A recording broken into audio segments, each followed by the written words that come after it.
Assalamualaikum warahmatullahi wabarakatuh. A'udzu billahi minasy syaithanir rajim. Ya bani Israil adhkuru ni'mati allati an'amtu 'alaikum wa awfu bi ahdi ufi bi ahdikum wa iyaya farhabun. Wa aminu bima anzaltu musaddiqan lima ma'akum wa la takunu awwala kafirin bih.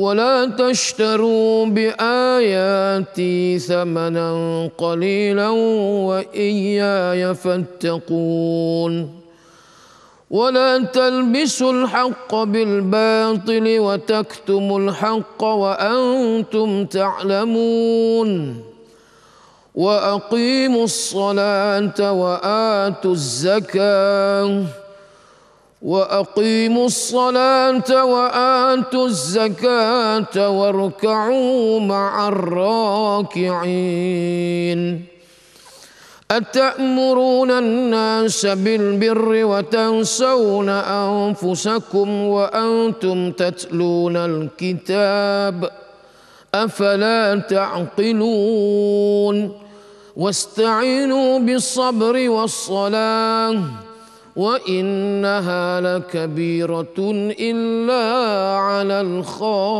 الخاشعين الذين يظنون أنهم ملاقو ربهم وأنهم إليه راجعون صدق الله العظيم. Maksudnya, sesungguhnya kata Allah, wahai kaum Bani Israel, ingatlah tatkala kami mengurniakan, memberikan kepadamu akan nikmat, dan sempurnakanlah perjanjian kamu denganku, supaya aku akan sempurnakan pula perjanjianku kepadamu, dan kepada akulah sahaja hendaklah kamu rasa gerun dan takut dan tunduk dan patuh, bukan sesuatu daripada yang lain. Dan kata Allah lagi, berimanlah kamu dengan apa yang telah kami turunkan, yakni Al-Quran, yang mengesahkan benarnya kitab yang ada pada kamu. Dan janganlah kamu menjadi orang-orang yang mula-mula kafir, yakni engkar akan dia. Dan janganlah pula kamu menjadikan ayat-ayat aku sebagai harga untuk membeli kelebihan-kelebihan yang sedikit faedahnya. Dan kepada akulah sahaja hendaklah kamu bertakwa. Dan janganlah kamu campur adukkan yang benar itu dengan yang salah, dan kamu sembunyikan yang benar itu pula, padahal kamu semua mengetahui akannya. Dan dirikanlah kamu akan salat, dan keluarkanlah zakat, dan rukuklah kamu semua, yakni berjamaah bersama-sama orang yang rukuk. Patutkah kamu menyuruh manusia supaya berbuat kebaikan, sedangkan kamu lupa akan diri kamu sendiri? Padahal kamu semua membaca kitab Allah, maka tidakkah kamu berakal? Dan hendaklah kamu memohon pertolongan kepada Allah dengan jalan sabar dan mengerjakan ibadat salah. Dan sesungguhnya sembahyang itu amatlah berat, kecuali bagi mereka orang-orang yang khusyuk, yakni mereka yang percaya dengan yakin bahawa mereka akan menemui Tuhan mereka dan bahawa mereka akan kembali kepadanya. Benarlah kata-kata Allah, surah Al-Baqarah ayat 40 hingga ayat 46. Alhamdulillah, wassalatu wassalamu ala Rasulillah wa ala alihi wa ashabihi wa man tabi'ahu wa nasarahu wa walah. Qalu subhanaka la ilma lana illa ma 'allamtana innaka antal alimul hakim wa la hawla wa la quwwata illa billahil aliyyil azim. Amma ba'd. Alhamdulillah, tuan-tuan dan puan-puan sidang penonton yang dirahmati lagi dikasihi oleh Allah Subhanahu wa taala, pada pagi ini kita berada di dalam rancangan Tanyalah Ustaz. Biar tahu, jangan keliru. Pandai bunyinya. Sekali lagi, tak kuat. Biar tahu, jangan keliru. Alhamdulillah, mudah-mudahan kita tak celaru dan tidak haru biru, mudah-mudahan. dengan adanya ilmu, dengan adanya pengisian hidup kita bermula daripada pagi yang mulia ini, insya-Allah mudah-mudahan teruskan amalan kita dengan amalan yang soleh. Jadi saya difahamkan sidang hadirin yang menjadi tetamu pagi ini di dalam studio ni dimaklumkan daripada mana? Daripada Afrika. Asal Star ingatkan daripada Afrika kan. Kalau Afrika tu jauh sangat kan. Alhamdulillah daripada Star tuan-tuan boleh hadir datang beramai-ramai kan. Berapa orang nampak macam 40-50 orang ya. 40 orang alhamdulillah. Dan alhamdulillah kita ada juga ya tetamu istimewa kita pada pagi ini daripada adik-adik yang akan berinteraksi juga dengan kita semua dan akan bertanya saya beberapa soalan, dan begitu juga insya-Allah kita akan berkongsi jawapan dan kita akan mendengar apa yang sebenar-benarnya perbetulan yang kita nak ambil daripada perkara yang kita duk beramal pada tiap-tiap hari. Kita praktikkan perkara ini tiap-tiap hari. Sebab itu tajuk yang kita nak bincangkan pada pagi ini, tuan-tuan sidang penonton yang dirahmati Allah sekalian, iaitu tidak lain tidak bukan tentang ibadah solat, iaitu solat berjamaah. Tajuknya yang disebut itu adalah 27 kali ganda. Saya rasa elok saya nak tulis sekejap dekat papan ni supaya kita nampak terang tajuk kita pada pagi ini dan mudah-mudahan kita tak keliru. Baik, tajuk pada pagi ini iaitu 27 kali ganda.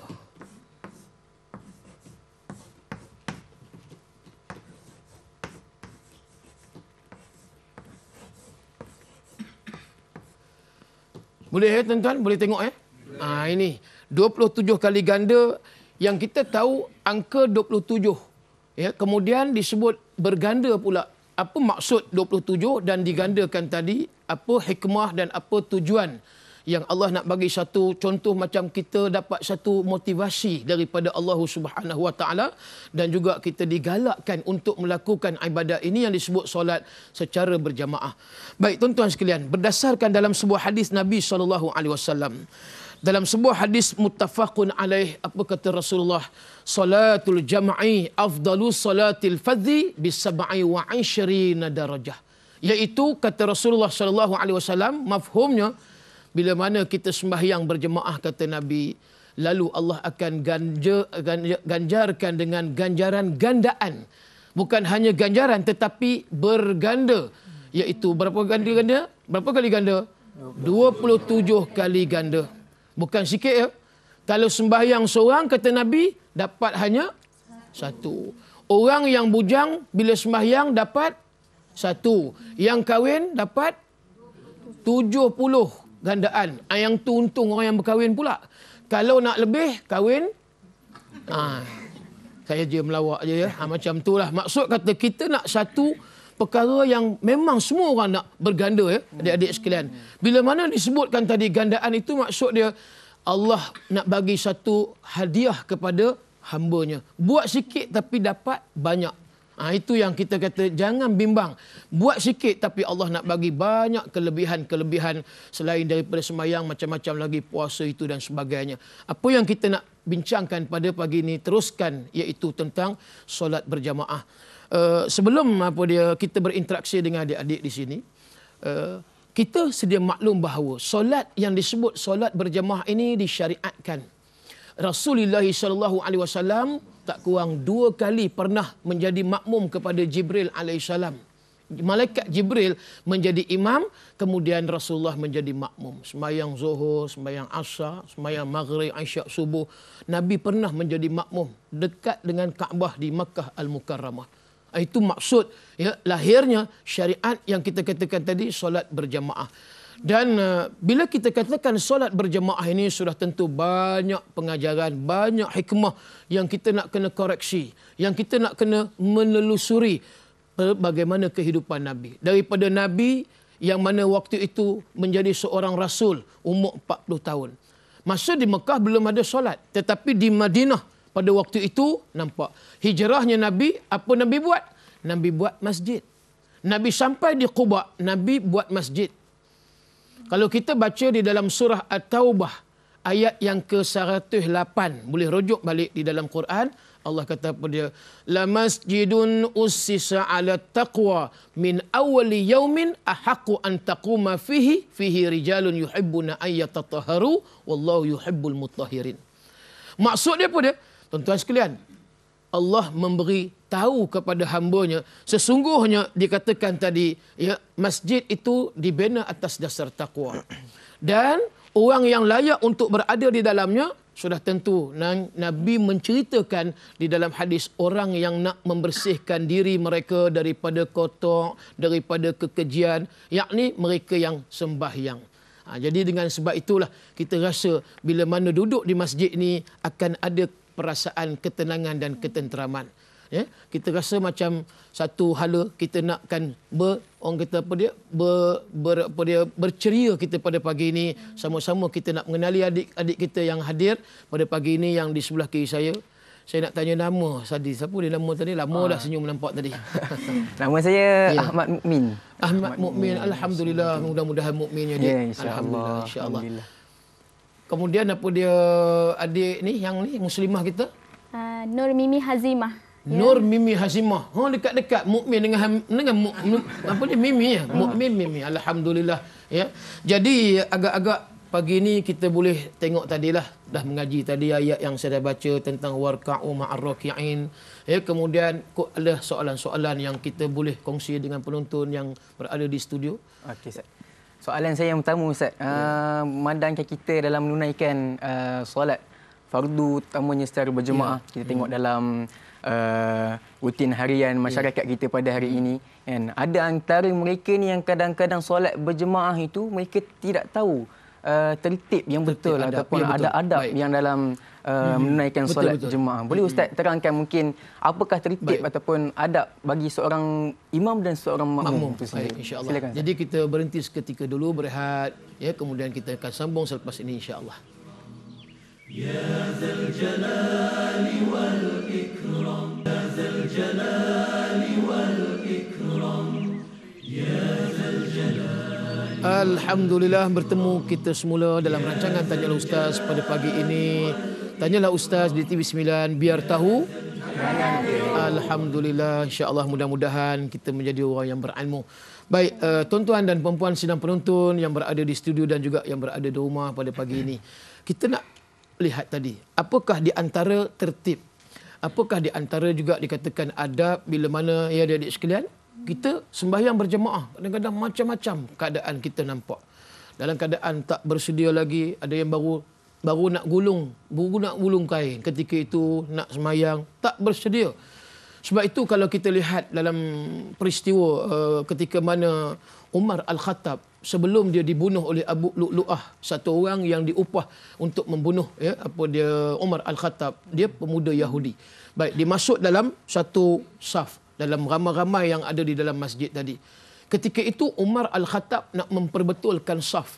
Umar Al-Khattab memperbetulkan saf, bermula daripada kanan, Umar pergi round sampailah Umar pergi ke kiri. Dan Umar Al-Khattab perbetulkan saf dia dengan pedang. Yang ni lagi berat. Kita baru sebut dengan sawu sufufakum, istawu wa'tadilu, istaqim rahimakumullah. Itu di antara permulaan ya. Imam adabnya mesti dia nak bagi tahu kepada makmum supaya apa dia? Bersedia untuk sembahyang dengan apa dia? Dengan perbetulkan saf. Yalah sebelum tu adalah iqamah dia lepas habis azan. Jadi bila mana disebutkan tadi ya, Umar tadi round daripada kanan sampai kiri. Sudah tentulah tidak ada di situnya bengkang-bengkok yang disebutkan tadi saf. Sebelum nak sembahyang, makmum sahabat Umar tadi Al-Khattab tadi dalam keadaan sudah khusyuk. Belum sembahyang lagi, mereka dah khusyuk. Maksud kata, mereka tahu bila duduk dalam sembahyang berjamaah, bukanlah sembahyang duduk, maksud kata berada dalam suasana nak berjamaah, mesti kita kata ada satu teamwork, maksud satu pasukan. Mereka dah kira dah standby untuk sembahyang. Ya, maksud kata kita dah ada rasa nak sembahyang betul-betul. Masa itulah aku nak sakit perut, nak sapu minyak angin, yang orang yang tak bersedia nak sembahyang. Tapi bila orang yang nak sembahyang, dia betul-betul bersedia. Dia ada wudu, kemudian dalam keadaan dah bersedia untuk mendirikan solat secara berjamaah. Itu peranan imam tu penting tu. So imam nak kena bagi tahu. Dan hari ni pula ya, kita nak kena tambah apa dia adik mukmin. Bila dulu kita kata perbetulkan saf, rapatkan saf. Hari ni masalah handphone pula dah. Yang ni. Kadang-kadang kita takut tengah semayang macam-macam ringing tone keluar. Kita bukan saja-saja nak apa dia nak on kita punya, kadang-kadang terlupa. Tiba-tiba tengah semayang lagu Uptown Girl. Melompat makmum di belakang. Tiba-tiba lagu Selena Gomez On the Floor, kan. Peminat Selena Gomez contohlah ya. Jadi kerana itu maksud tadi imam mesti nak ingatkan juga makmum hari ini sila offkan telefon ataupun silent mode supaya tidak terganggu nanti kekhusyukan di dalam solat. Imam sekarang ni dah kena tambah skrip belakang dia tu. Betul. Memang macam tu. Dia nak kena peka, nak kena alert. Sebab tu bila sembahyang di mukmin apa dia Mimi, bila kita tengok sembahyang ni kalau betul-betul khusyuk, kita rasa macam suasana kita nak pergi menuju ke syurga Allah Subhanahu Wa Taala. Sebab kita rasa dalam keadaan aman, tenang. Kita tak mau, kita rasa bising sana, bising sini nanti jadi gangguan. Itu ketertiban. Ketenangan kat situ kan. Ya, betul. Kita rasa satu ketenangan yang Allah nak berikan.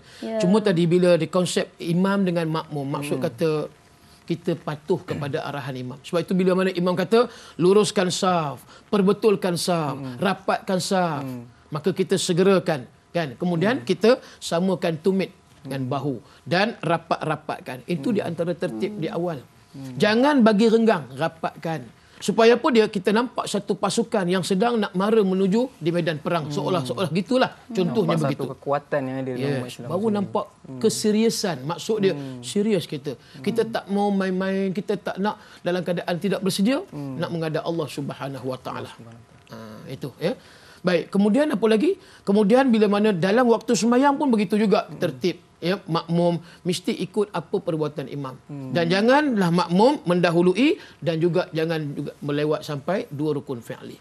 Itu kita nak kena faham. Betul Ustaz. Kadang-kadang kita tengok dalam masyarakat sekarang ni, dan imam kadang-kadang nak sujud masih lagi belum disujud. Ya, betul. Kan? Maknanya ada yang terlambat tidak sama dengan imam ya, tu betul. sendiri. Dan makmum juga nak kena tahu kalaulah sekiranya imam tu terbatal wuduknya, maka makmum nak kena ke depan. Sebab itu di belakang imam. Nak kena orang yang alim, nak kena orang yang arif. Tak semestinya dia qari, tapi seboleh-bolehnya dia menggantikan imam ketika mana imam mungkin terbatal wuduk, yang terkentut dan sebagainya. Sebab itu yang katakan makmum belakang tadi tuan-tuan sekalian, dia mesti melihat perbuatan gerak-geri imam. Takut kita tak tahu, tengok-tengok imam dah keluar dah. Siapa nak jadi imam? Terkejut. Masing-masing tunggu je kan. Yang tu kita risau, yang tu kita tak. So semayang berjemaah ni macam tu, dia ada disiplin dia. Sekiranya kalau kita katakanlah makmum tadi juga dalam keadaan terbatal wuduk, begitu jugalah. Kita nak kena keluar dengan cara yang beradab, dengan cara yang tertib. Begitu juga sampailah akhirnya. Setelah mana kita selesai bagi salam ke kanan dan ke kiri, maka kita pun nak kena ada juga disiplin, kita kena ada adab. Setidak-tidaknya kita istighfarlah, astaghfirullahalazim, astaghfirullahalazim, astaghfirullahalazim. Jangan tinggal imam seorang, tengok-tengok makmum belah semua. La ilaha illallah. Nak kejar apa benda di belakang, bukan bulan Ramadan. Kalau tarawih lepas habis 8 tu mungkin di belakang ada buah Melaka, kemudian ada cakotiau mi goreng kan. Yang ni tak usah fikir pasal makan, kita ambil dulu santapan rohani tu untuk apa dia? Untuk bersama-sama kita zikrullah dengan imam, insya-Allah mudah-mudahan kita punya sembahyang lebih lebih baik daripada yang kita buat sebelum ni. Ini maksud kita tahsin as-salah. Tahsinus salah maksud dia apa dia? Perbaiki kualiti mutu solat kita mudah-mudahan. Ustaz, soalan saya berkait rapat dengan soalan saudara mukmin. Boleh, sila. Macam ni, kebanyakan umum sekarang dia orang macam sering solat dia orang, saf dia orang tu macam terputus. Jadi macam mana kesan dia orang melakukan makruh tu? Perkara yang disebutkan tadi mungkin kita kata hukum makruh kan. Kita nak buat ibadat ya tuan-tuan, kita nakkan pahala. 27 kali ganda bukan sikit. Tapi kalau ada masalah yang disebutkan tadi, disebabkan kita mungkin kita kata alah benda kecil aja. Walaupun kecil, dia makruh tidaklah sampai peringkat membatalkan solat, tapi rugi tak? Rugi. Contoh semayang jauh. Ada orang dia padam besar, dia rasa nak semayang ni selesa sikitlah hang ni kan. Katalah orang utara, orang Kedah ni kan. Hang ni semayang jauh sikitlah, aku ni bau ketiak masam pula dah macam tu. Macam-macam lah dengan pahit kelak pun semua. Jadi bila mana kita semayang, jangan ikut selesa, jangan ikut keselesaan kita. Memang kalau kita nak yang selesa, kita seorang lagi selesa, tapi kita dapat satu.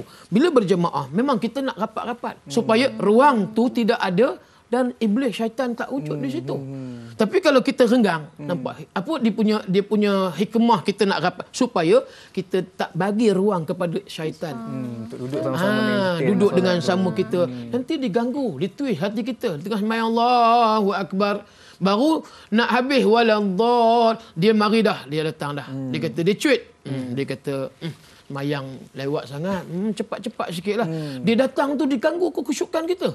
Kemudian disuruh kita ingat ni di rumah tadi, ingat dah apa dia ayam tadi dah masuk dalam rempah apa semua tapi lupa nak goreng. Ni kalau lambat goreng ni habislah orang lain sapu contoh kan, kemudian orang lain pula makan.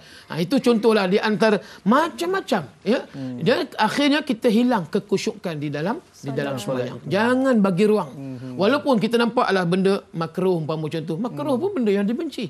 Kalau kita tinggal dapat pahala, kalau kita buat tak dapat pahala. Maksud kalau kita buat tadi benda yang makruh tak ada apa. Tapi kalau kita tinggalkan, maksud kata apa yang makruh kita jangan buat. Contoh lagi apa dia? Mata kita, ya, apa dia mukmin dengan mimik kita selalu apa? Merewang. Tengok tempat lain. Tengok tempat lain. Dada kita tetap betul menghadap kiblat. Kita tak pusing. Cuma kepala kadang-kadang kita tengok bunyi cicak pun kita tengok. Itu kira standard semayang kita cukup teruk sangatlah. Sampai bunyi cicak pun terkejut. Tengok cicak. Sampai lupa Fatihah. Yang tu. Jangan sampai mata kita pergi meriwang, tengok, berkeliaran. Yang ni juga kata Rasulullah, mereka mencuri di dalam sembahyang. Mencuri dalam sembahyang, mata tu tengok. Itu di antara. Sepatutnya kita kena tengok dekat, fokus dekat sejadah tu kan. Betul. Itu sebenarnya. Sunatnya tengok pada sejadah. Dan jangan tutup mata. Tutup mata makruh. Sembahyang. Bismillahirrahmanirrahim. Tutup mata. Sebenarnya tutup mata makruh mukmin. Kalau kita lihat tadi bila mana kita semayang jangan tutup mata, kita kena buka mata dan Imi kata tadi tengok pada tempat yang kita sujud tadi. Tapi Ustaz kadang-kadang ada setengah orang ni dia memerlukan orang panggil apa, dia nak khusyuk tu dengan cara dia tutup mata Ustaz. Betul. Macam mana Ustaz? Baik, soalan ni. Soalan ni memang saya nak jawab tadi dah tapi tunggu soalan daripada mukmin. Baik, apa dia? Ada orang yang dia bila buka mata tak khusyuk tapi bila tutup mata dia khusyuk. Kata ulama maka ambil yang kedua tadi, tutup mata. Tapi syarat tutup mata khusyuk. Jangan tutup mata pun tak khusyuk. Buka mata pun tak khusyuk. Baik tidur terus dalam sembahyang kan. Takut tidur. Takut tidur. Bila mana kita sembahyang tadi kalau kata khusyuk kita tutup mata, ambil jalan tutup mata. Maknanya bolehlah kita untuk maknanya tutup mata untuk kalau kita orang tu dengan tutup mata dia dapat khusyuk. Pilihan kedua lah kan. Ya, betul. Macam orang buta senang. Dah memang dia memang matanya ditutup kan, tak nampak. Jadi sentiasa dalam keadaan khusyuk lah. Macam tu lebih kurang. Itunya macam tu ya.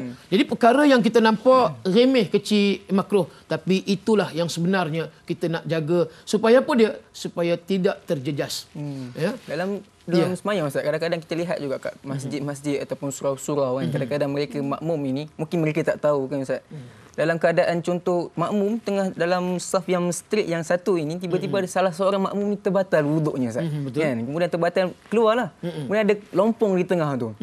Tapi makmum yang ni tak merapatkan saf tu. Macam mana hukum? Itulah kata kita tidak berilmu ni jadi masalah ya, bila ibadat kita buat dalam keadaan jahil. Sebab itu Nabi kata ya'ti 'ala nasi zamanun yusalluna wa la yusallun. Akan datang satu zaman kata Rasulullah. Depa ni sembahyang kan, tetapi depa sebenarnya tidak sembahyang.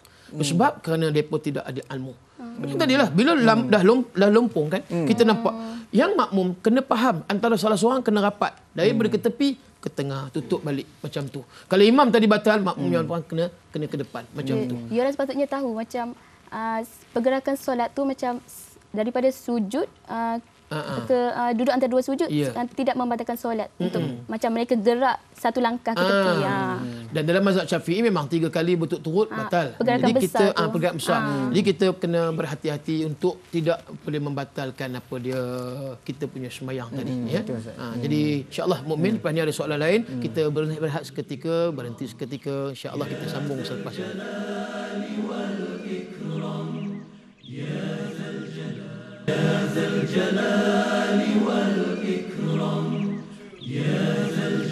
Alhamdulillah bertemu semula kita dalam rancangan Tanyalah Ustaz, biar tahu jangan. Alhamdulillah, insya-Allah moga-moga kita tak celaru. Baik, kita sambung Ya, untuk seterusnya aku ada soalan daripada adik mukmin yang berkaitan sembahyang jemaah tadi. Dalam kita menunaikan solat jemaah ni Ustaz kan, kita memandang solat jemaah ni satu perkara yang sangat penting lah yang dituntut Nabi SAW sendiri Ustaz. Jadi saya nak tanya Ustaz, apakah hukum ada orang ni dia rumah dia dekat dengan surau kan, rumah ataupun dengan masjid. Rumah dia sebelah je dengan masjid kan, tapi dalam masa yang sama dia tak menunaikan solat fardu berjemaah. Orang tengah solat dengan khusyuk-khusyuk solat dekat masjid ramai tapi dia solat seorang-seorang kat rumah. Buat tak tahu. Buat tak tahu. Buat bodoh dia macam tu kan. Macam mana Ustaz? Memanglah. Baik, kita tengok Rasulullah SAW menekankan solat berjamaah ni, kita nampak seolah macam suatu yang wajib. Dalam kitab Nailul Awthar, Imam Syaukani menyebut, jumhur ulama memang menyatakan bahawa solat berjamaah itu hukumnya fardu kifayah. Fardu kifayah. Maksud kata, terlepas dosa pada satu kampung itu, bila ada masjid, ada orang yang mendirikan solat jemaah. Tapi bukan kita kata, dia buat, kita tak payah. Itu bahasa kita. Sebenarnya, kita nak kena meraihkan juga. Kita nak kena sama-sama. Ya? Imam Abu Hanifah, mazhab Hanafi. Imam Ahmad bin Hanbal, mazhab Hanbali. Kalau kita lihat, mazhab Hanafi, walaupun dia sebagai sunat muakkadah dalam mazhab Syafi'i, sunat muakkad hukum solat Jumaat. Tapi bagi Imam Hanafi ataupun mazhab Hanafi tadi, mereka menyatakan bahawa sesungguhnya bila dikatakan sunat muakkad, sama hukumnya macam wajib. Macam wajib. Boleh jadi yang tu. Wajib macam juga korban bagi mazhab Hanafi, bagi orang yang ada kemampuan, seolah macam wajib. Macam tu juga sembahyang jemaah itu bagi mazhab Hanafi, walaupun dikatakan sunat muakkad tapi dianggap suatu yang wajib. Bagi Imam Syafi'i, masih lagi dikatakan sunat muakkad, maka sunat. Kan tetapi kita lihat dalam sebuah hadis Nabi SAW, Nabi pernah nak rasa menggantikan imam tu dengan sahabat yang lain. Untuk apa? Untuk Nabi pergi bakar rumah para sahabat. Bukan tak sembahyang berjemaah, tapi seolah macam lihat, lambat nak turun, nak pergi sembahyang berjemaah. Sampai macam tu. Kita nampak. Kan itu bila mana sembahyang berjemaah ni, satu tuntutan yang cukup kuat. Rumah pula, kita nampak rumah dekat dengan masjid. Rumah sebelah-sebelah. Rumah sebelah. Alah, kita kata selangkah, dua langkah dah sampai. Kan? Tuan-tuan pun rasa rumah dekat dengan masjid kot. Kan tu Haji? Masjid, Alhamdulillah. Sebenarnya memang kita nak cari rumah dekat dengan masjid. Supaya apa dia? Senang berjemaah. Tapi hari ni terbalik. Orang cari rumah dekat Tesco. Orang jauh-jauh. Supaya rumah dekat dengan shopping kompleks. Kemudian pergi Maidin pun senang. Tapi kalau rumah taman perumahan ni dekat masjid, pun kata, alah leceh. Nanti bunyi selawat berdentun-dentam. Kami nak pergi sembahyang tarawih pula lagi. Leceh. Allahumma salli ala Muhammad. Sampai nak pecah speaker. Sallallahu wasallam alaihi. Itu kan bulan Ramadan tu. Macam-macam bunyi. Kadang-kadang tak hujung je. Bunyi Malay, Kuih, sampai peringkat jom balik. Kan? Jadi kami tak boleh Ustaz bunyi bising-bising ni. Ada macam tu. Sedangkan kita memang nak, kalau lah kita orang yang betul-betul beriman, memang kita nak rumah tu dekat dengan masjid. Supaya apa dia? Senang kita bangun. Ada satu tempat di daerah negeri Selangor ni. Cina tu cukup suka bila azan subuh. Dia kata apa dia? Anak dia senang nak bangun untuk pergi sekolah, mandi cepat. Sampai macam tu. Dan ada pula untuk dia kan. Ada orang Melayu, kita pergi komplain dengan AJK, dia kata bunyi bising, kami tak boleh nak tidur. Masya-Allah. Terbalik. Adik mukmin, orang Melayu sendiri ya. Orang Melayu kita, orang Islam kita. Dan kita nak azan tu segera tadi. Sebab itu Nabi kata apa dia? Dalam hadis mafhumnya, seseorang yang mendengar azan, kita duduk di bandar ni, azan sedap di mukmin. Azan macam azan Mekah. Elon Bilal pula tinggi 5,500. Tu yang sedap. Allahu akbar, Allahu akbar. Allah. Bukan azan Kedah tuan-tuan di Kedah kan. Ni azan Mekah. Azan punya sedap. Kalau macam tu punya azan, kita kata kalau tak bangun juga, tak tahulah. Rasulullah sebut, azan berkumandang, tapi dia tidak bergegas pergi ke masjid. Maka kata Nabi SAW, sekalipun dia sembahyang di rumah, mukmin, maka sembahyangnya itu tidak sempurna. Masya-Allah. Nampak? Sembahyangnya tidak sempurna. Nampak kat situ sebagai tuntutan kita. Betul, kan. Tuntutan yang cukup berat sebenarnya. Dan Ustaz, kebanyakan sekarang ni, bila dengar azan kan, betul, kebanyakan orang dia macam terus bercakap, terus melakukan aktiviti dia orang tanpa menghormati azan tu. Dia sebenarnya ya memang kita kata bila azan berkumandang kita kena berhenti cakap. Ini lagi azan lagi kuat cerita pasal bola pula dah. Kan? Itu masalah. Makin rancak. Lagi rancak. Aduh, kadang-kadang muzik di rumah lagi berdentam-dentum. Lagi sedap nyanyi. Kan? Sedangkan kalau baca Quran pun bila azan berhenti. Kan? Kita masuk masjid bila azan kita berdiri sebab persiapan kita nak sembahyang sunat. Yang kita ambil tadi sembahyang sunat. Kalau subuh tadi yang tu lagi baik. Sebab bila rakaatain ni 2 rakaat sebelum sembahyang fardu subuh maka khairum minad dunya wa ma fiha. Yang itu lebih baik daripada dunia dan seisi yang ada. Maksud kata persiapan tu. Dan satu lagi, maka kata Rasulullah, seseorang yang buat persiapan sebelum azan lagi, dia dah duduk di masjid. Yang ni untung Tok Siak ya. Tok Siak untung banyak. Tok Siak ni sebelum muazzin datang, dia dah datang dulu nak buka masjid. Niat itikaf tu. Niat itikaf. Kemudian buka lampu dan sebagainya. Sebab itu dalam hadis menyebut, maka Tok Siak akan dinikahkan dengan anak-anak bidadari. Tok Imam belum tentu. Bilal belum tentu. Untung Tok Siak untuk Imam. Untung Tok Siak. InsyaAllah mudah-mudahan lepas ni kita pakat berhenti semua lah daripada pengurusi masjid pakat jadi Tok Siak belaka. Janganlah macam tu. Balik tadi kita lihat. Bila mana azan tadi, maka sebelum azan Rasulullah kata dia dah bersedia nak sembahyang. Sembahyang itu sembahyang berjemaah. Apa kata Nabi? Maka para malaikat berdoa di Arash. Minta, ya Allah, ya Tuhanku, ampunilah dosa orang yang tadi sudah bersiap untuk solat berjemaah. Allahu Akbar. Kalau inilah yang kita boleh buat, diri saya lah, kita semualah hadir mukmin dengan adik Mimi. Sebab kita, ialah masalah hari ni, kita tengok yang berjemaah ni, umur dah lanjut sangat 60. Kita tengok anak-anak muda tak jumpa. Anak muda payah sangat. Saya berpengalaman di UK, di Europe dah lebih kurang 9 tahun. Baru juga balik daripada UK. Saya tengok berbeza lah. Kalau tengok contoh baru ni di Masjid Ghufran, Manchester. Maghrib saja macam Jumaat. Maghrib macam Jumaat. Itu di Manchester kan? Manchester. Tapi yang bukan kata apalah ni mukmin. Kita yang tengok seronok sebab apa? Galangan syabab, anak-anak muda. Nak cari kadang-kadang di dalam negara kita payah. Yang ada bakar-bakar jenazah je. Ya Allah. Faham tak ni bakar-bakar jenazah? Itu yang kita nampak Ustaz. Ni mesejnya bagi tahu bahawa bila disebut Mus'ab bin Umair, satu muhajir yang cukup hebat. Muhajir yang katakan anak muda remaja 11 tahun. Tapi dia dengan Rasulullah, Masya Allah, Tabarakallah. Begitu juga Usamah bin Zaid di Madinah. Begitu juga Amir bin Fuhairah. Kalangan sahabat Nabi yang ramai muda-muda ni cukup taat kepada Allah Subhanahu Wa Taala. Untuk soalan seterusnya, kebanyakan kita tahu wanita lebih afdal solat kat rumah. Betul. Jadi macam mana dari segi fadilat dia? Ya. Memang betul ya. Kadang-kadang ramai ya Dik Mimi orang tanya, Ustaz macam mana apa dia perempuan ni, kami teringin nak dapat 27 ni. 27 kali ganda takkan suami je, takkan orang lelaki. Kami jealous lah Ustaz. Depa masuk syurga dulu, kemudian kita duduk kemudian belakang sebab depa banyak pahala, kami sikit. So nak bagi tahu ibu-ibu kaum muslimat yang ada di studio di rumah, so don't you worry, be happy. Yang tu cakap Jawa lebih kurang gitulah ya. Jangan bimbang. Allah nak bagi sama rata sebenarnya. Allah nak bagi macam-macam peluang pada kita. Walaupun betul dari sudut hukumnya Dik Mimi, bila mana kita perempuan tadi sebenarnya Rasulullah kata memang janganlah suami menghalang si isteri pergi ke masjid. Nabi punya bahasa berlapik. Nabi punya bahasa cukup hikmah. Maksud kata suami-suami jangan melarang isteri pergi sembahyang ke masjid. Tetapi, nampak ada tetapi.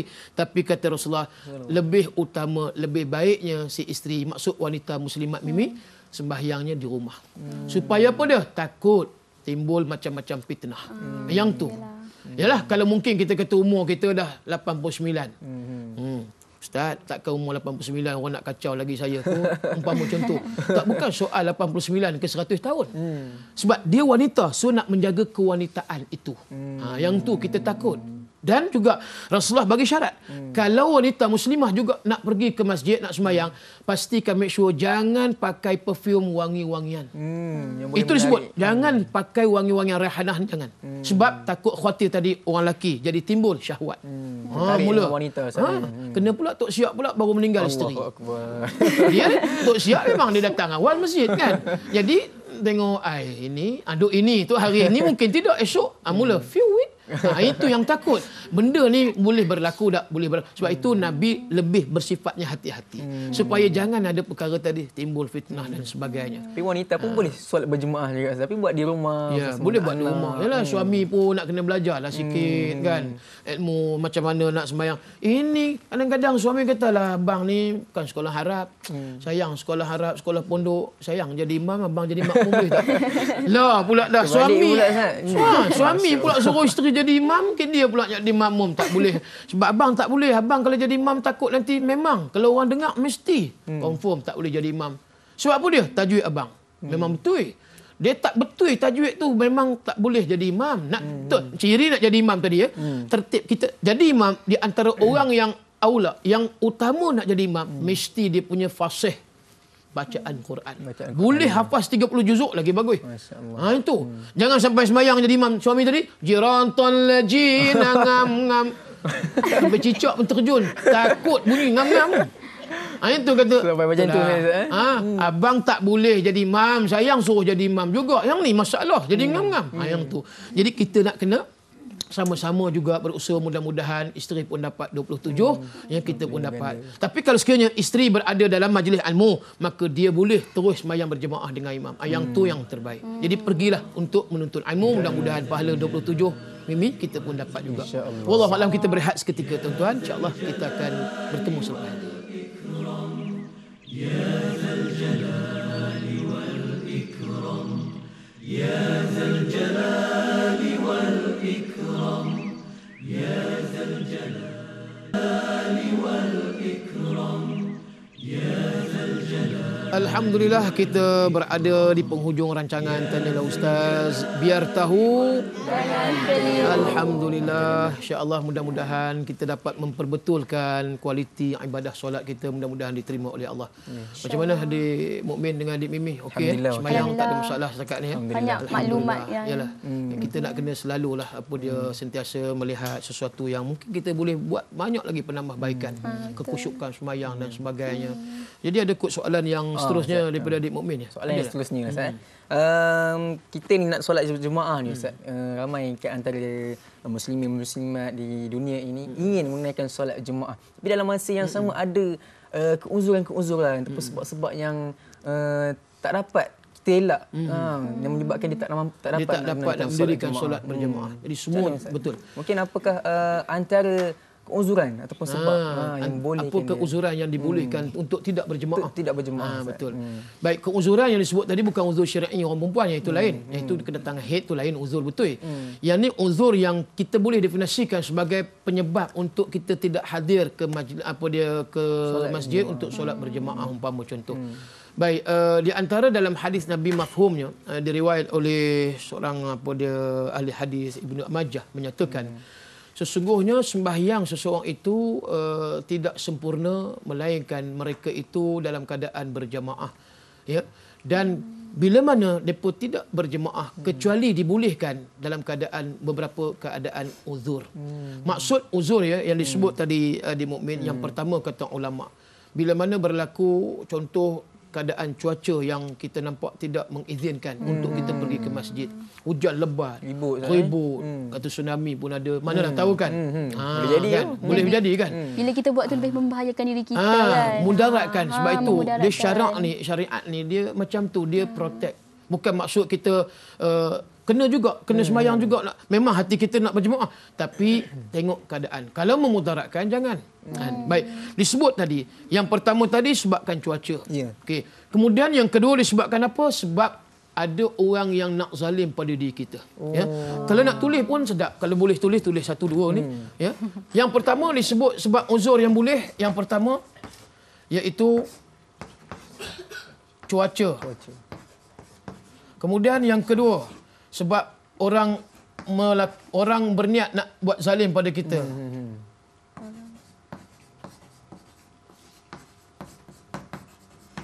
Kemudian yang ketiga sebab apa dia? Sebab lapar. Lapar. Lapar dan dahaga. Ini pun termasuk juga kategori dan dahaga kata ulama. Supaya apa dia? Supaya kita cari makan dulu, kemudian barulah kita datang ke masjid untuk lakukan solat jemaah. Kemudian yang keempat ada lagi disebabkan apa dia, mungkin barangkali halangan di tengah jalan. Halangan di dalam perjalanan.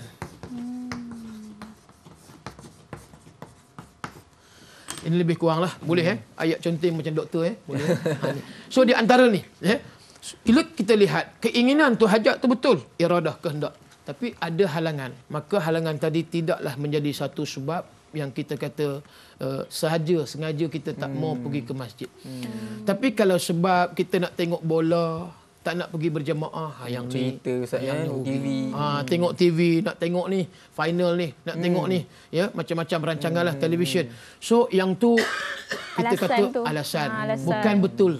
Itu kena faham betul-betul. Sebab kita bagi sebenarnya memang banyak alasan. Kerana itu kena tengok. Itu sebahagianlah. Sebenarnya ada 8 ke 9 di antara sebabnya bagaimana kita tidak menjadi satu, orang kata, kesalahan lah. Bukan maksud benda tu tidak wajib. Tapi kalau ikut Rasulullah tadi, memang sesuatu yang sangat dituntut. Bila kita buat umrah di Mekah, nampak? Kita rasa 5 waktu tu perlunya macam jadi wajib. Tak ada orang yang nak duduk di hotel di Mekah. Walaupun jauh 400 meter, 500 meter, dah pergi umrah dah belum? Belum lagi. Belum lagi. Belum, InsyaAllah, mudah-mudahan. Tu Haji dah Nama pun Tu Haji kan, mesti dah pergi kan, mesti dah pergi. Ya, ibu-ibu dah pergi kan, ramai kata-kata dah pergi dah.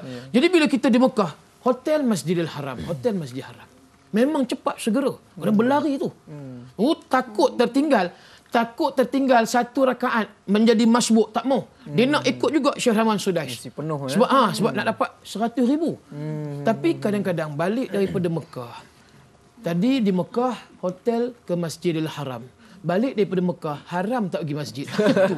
Jadi terbalik. Betul. Ini yang kadang-kadang kita macam mana nak buat?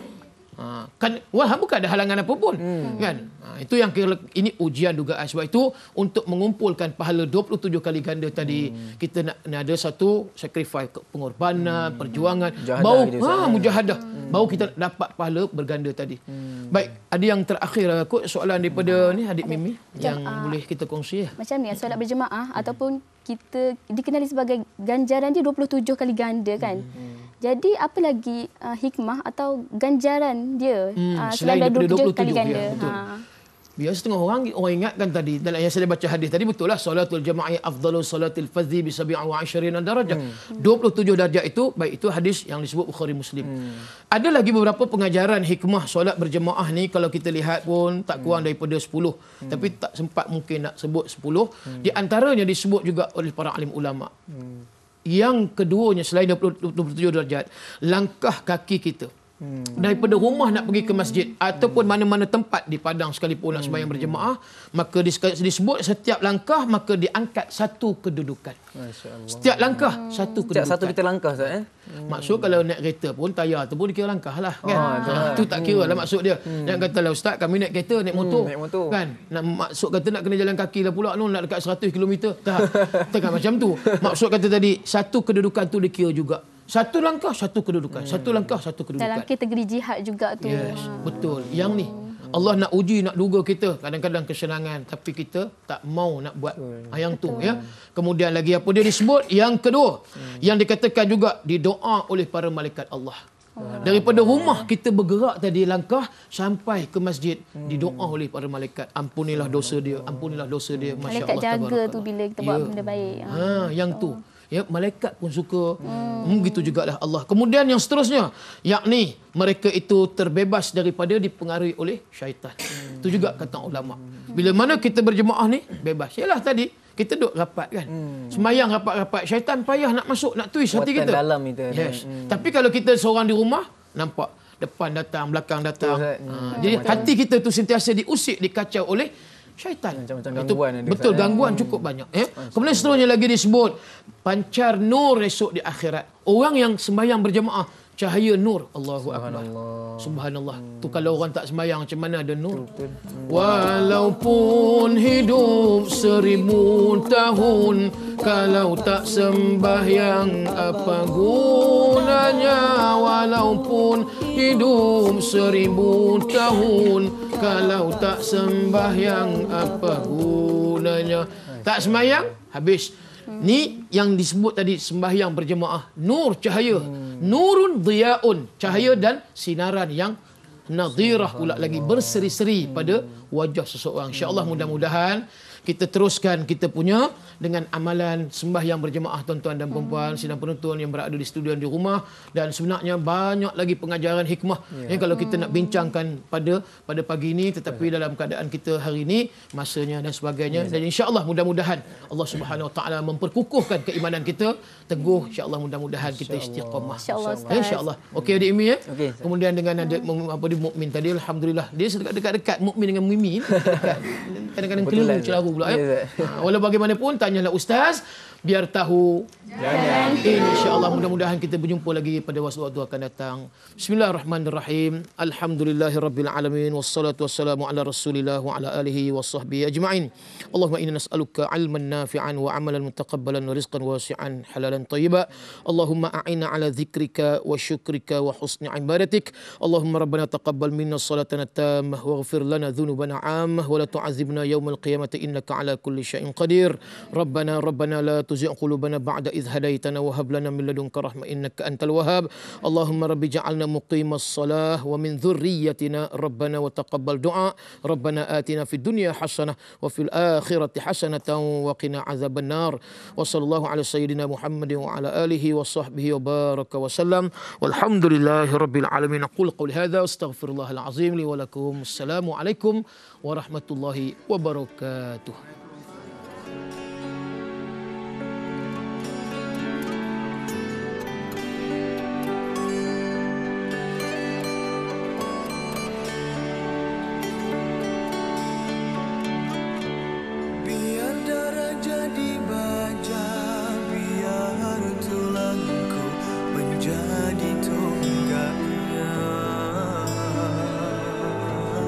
Islam tetap di puncak